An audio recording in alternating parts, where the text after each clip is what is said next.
Text me back. Ah, good afternoon, remade to vintages. I bet you're wondering why I'm sat here playing with my knob.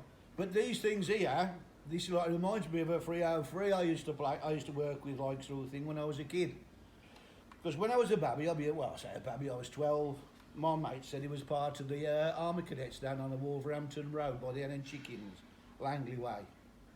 And he said to me, I should turn up down there and have a go. He said, it's good fun. So I turned up one day and the bloke said, yeah, you look the right material.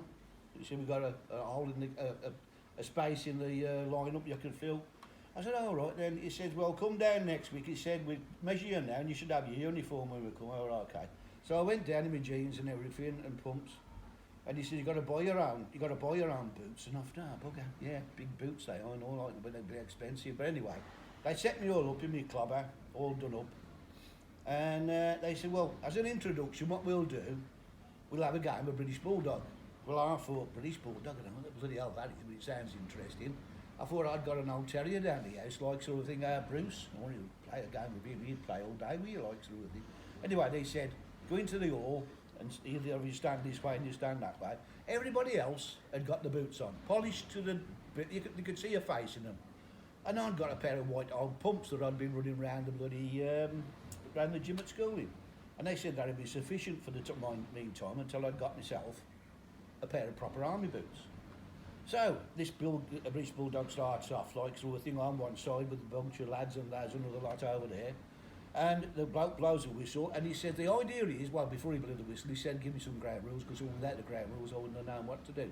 And he said, I'm going to try and pick one of you up, that team, they'll count to 10 and they'll hold you up to the 10 and then they drop you on the floor. And I thought, well, I'm up for this because I don't mind a bit of a scrap. Anyway, they said, blow the whistle and you've got to run each up. They chose somebody, all the gang, they had a bit of a chat and they chose me for some reason because they spotted me flimsy pumps, me white pumps. So I'm there, ready to cock wine somebody, some big lads amongst them, like through the thing, all far up from proper joining the army. But I thought, I'll give it a go. And I was about to punch this bloke as he come, and a boot landed on 1 foot, one plimsoll covered foot, or even foot, because there was two. But he landed on the other one, and I was hopping around, and the next thing I know, I'm off my feet, and I'm up in the air. 1, 2, 3, 4, and all the shouting and bawling, we got him, good stand over in the corner. I thought, bleeding, no, that was over quick. So my flattened toes, fortunately, when I went for a medical exam to go to the army later on, they said, no, you can't come in, you've got hammer toes. That was the reasoning. They tried to be bleeding toes, hadn't they, when I was 12. But anyway, it was a good old sort of run round and a mix-up. And the next time we went along, they taught us how to strip a Bren gun, a real live Bren gun. On a desk, they put it on the top. And they said, take this apart, take that off, and we have a competition to see how quick we can put it back together with springs and W-clips and all that lot. And they said at some point, the area long enough, we'll go down to the Isle of Wight and we have live ranges down there and we camp out and we have a good time. And you, Charlie Farley, over there, you'll have a pair of boots like sort of thing and join in with the rest of us. Well, that sounds all right. But then I got a bit fed up and I thought Isle of Wight, and I just remembered they were starting the Isle of Wight Festival in 1970, so I thought that would be better for me. I think go down there and have a bit of a watch of Jimi Hendrix and things. But I never got round to that because my feet were still hurting from being trampled on. But that same day, well, I went back home and I had a bit of a kip because I feel like a bit of a kip now actually. Oh, that's it. Anyway, I was thinking about armaments and guns and the like. I mean, the collectible part of it, like through the thing, because there's all militaria about and guns in general, guns that won the West. Now there's a story of guns that won the West. The Army Colt and the Navy Colt that they took with them, those were the ones that John Wayne used to use. There's a picture of John Wayne over there, like through a thing, he's looking at me sheepishly, get on with his story, John, will ya? I went, okay. And anyway, a lot of people left England to go to America in the day and join the wagon trains and the like to go out to the west to settle the country. And in the Appalachian Mountains, there's the Black Country accent can be heard in the Appalachian Mountains even to this day, because when they had the roundups, they used to they used to drum down the high streets of the little villages around the area, and they'd say, anybody want to come to America with our gang, and we'll set you up like through a thing with a couple of acres of land, and you can plough that and you can do a bit of work. It's a lot more than you got here. I've only got a bloody bit of oval here. So they all says, yeah, we'll go there, like sort of thing. But the trouble was, the folks who had fell out with each other in the village, they all went together on the same ship.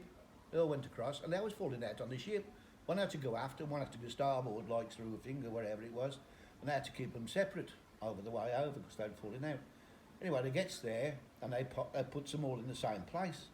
So all those hillbillies you see that are shooting at each other across the valley, those are the same people from the same village in England that had a long-running argument back in the day when they were throwing coal across the high street at each other. Then they were firing, when they got to America, they were firing guns at each other.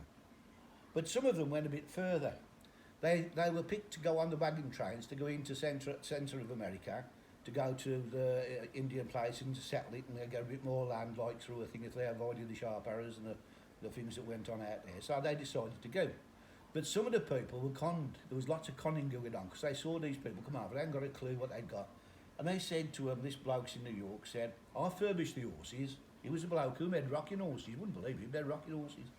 And these people, he said, I'll come and furbish the horses. He's got the wagon.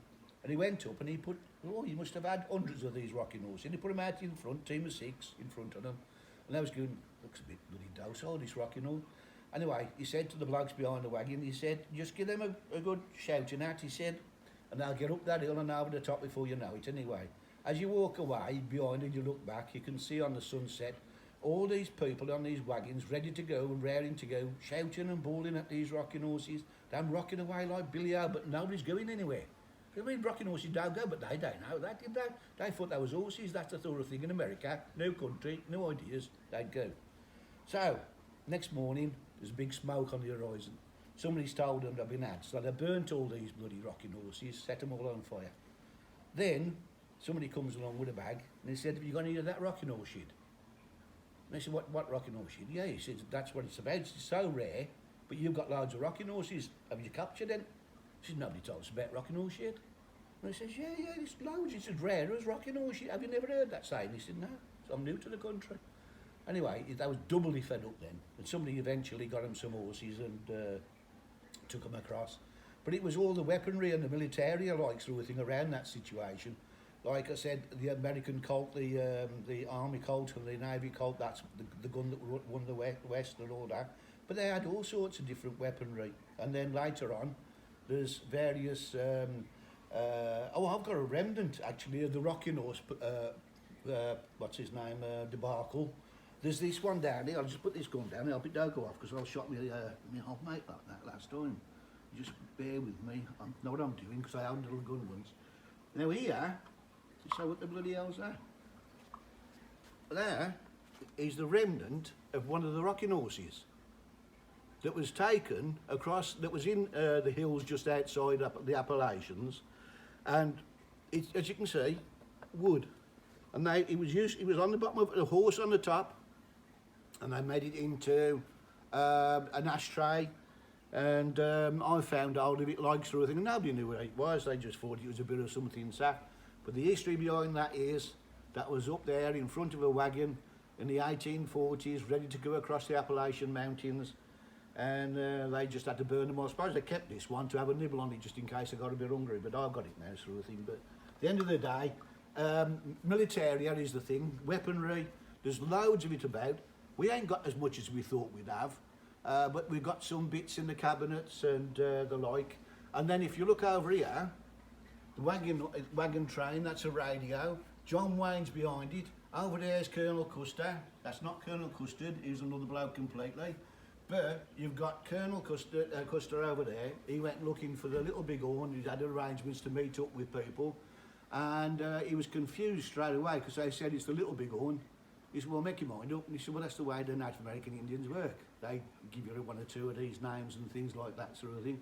And he went looking for the little big horn. He said, I'll sort them out. I'll get rid of them. Like, I've got all these guns and things.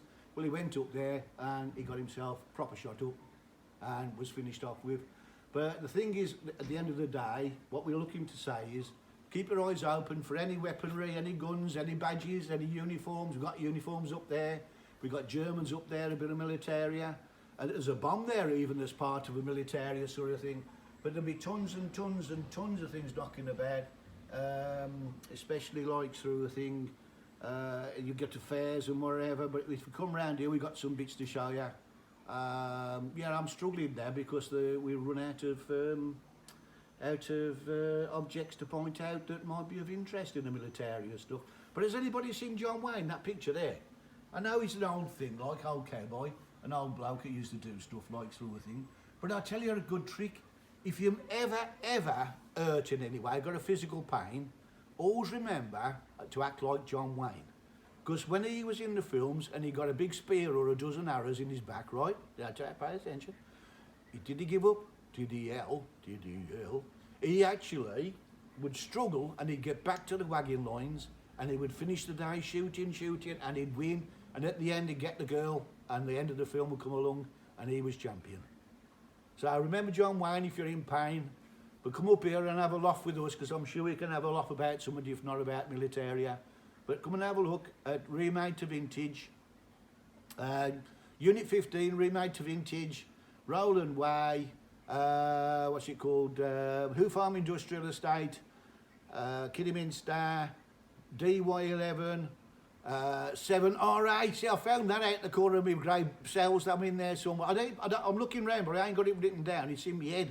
But my head has got that fluff in it now, like I got to 70. And I have to shift the fluff out to find it. But anyway, ladies and gentlemen, thanks for taking the time to come and see us here at Remade to Vintage. I've really enjoyed this. I hope you have. Please comment and share. If not, come in and say, don't do any more, John, please. Hello.